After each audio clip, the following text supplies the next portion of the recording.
पितृदोष क्या होता है और पितृतर्पण और पिंडदान क्या होता है। जब हम अपने पितरों के प्रति पूर्ण तर्पण, पूर्ण जो कार्य हैं वो नहीं करते तो वो पितृदोष में बदल जाता है। तब उनसे हमें हानि होती है और हमें अपने कार्यों को सिद्ध करने के लिए, उनके यात्रा को सुगम करने के लिए गया में जाकर उस कार्य को करना होता है और वो आगे की यात्रा अपनी करते हैं, विष्णु मोक्ष धाम जहां भगवान के चरण हैं।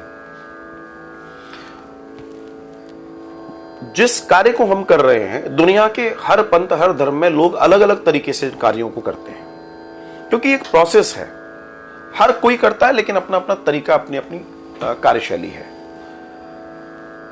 तो अगर आप अपने जीवन में पितृदोष से बचना चाहते हैं, क्योंकि आज हो क्या रहा है, आज सामान्य जीवन में हम और आप कुल देवी देवता और अपने पितरों के प्रति जो कार्य होना चाहिए उसको हम ठीक से नहीं कर रहे।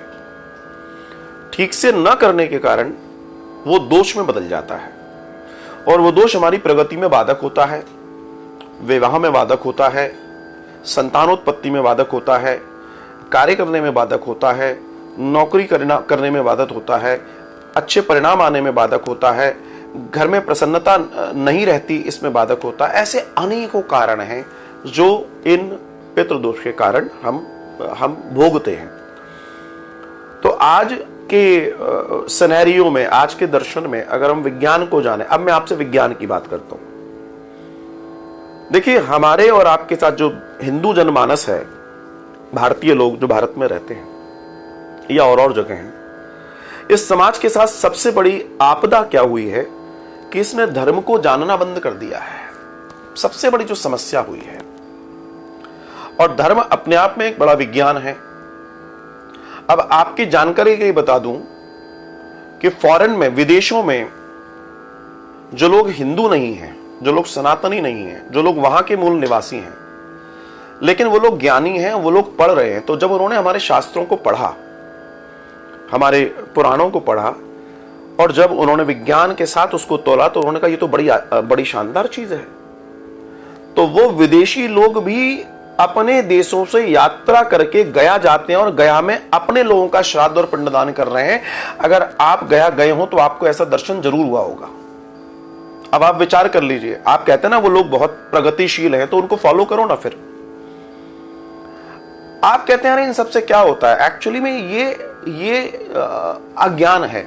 क्यों? क्योंकि आपको कुछ मालूम ही नहीं, आप साइंस जानते ही नहीं हो, विज्ञान जानते ही नहीं हो, जानना चाहते नहीं हो, क्योंकि तुम्हें तो अपनी रोटी, अपना मकान, अपना फैशन, इन चीजों से फुर्सत नहीं है।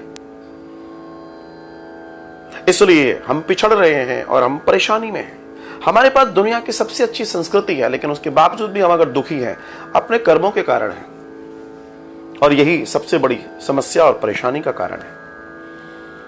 तो गया जी में पिंडदान, तो अभी आपने देखा होगा, मैंने घोषणा की 10 सितंबर से लेकर 25 सितंबर तक गया जी में कथा रहेगी। क्यों रहेगी वो कथा?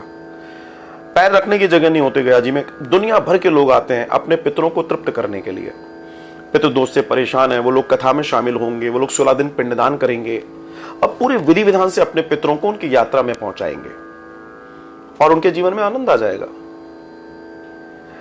आज भी कई लोग इतने अज्ञानी हैं कि अपने पितरों को स्थान दे देते हैं, उनके लिए जगह बना देते हैं, उनकी पूजा करने लगते हैं। ये कभी नहीं करना चाहिए, क्योंकि आज जैसे तोते को पिंजरे में बंद कर दो, भले सोने का तोता हो, रहेगा तो तकलीफ में ना। जिसको अपने पितृलोक जाना है, आपने उसको घर में बांध के रख लिया, तो आप क्या सोच रहे हो आपका भला होगा? नहीं, आपका भला कभी नहीं हो सकता, क्योंकि आपने किसी को बंधक बना लिया। ये ध्यान रखिएगा। इसलिए गया में पिंडदान का बड़ा महत्व है।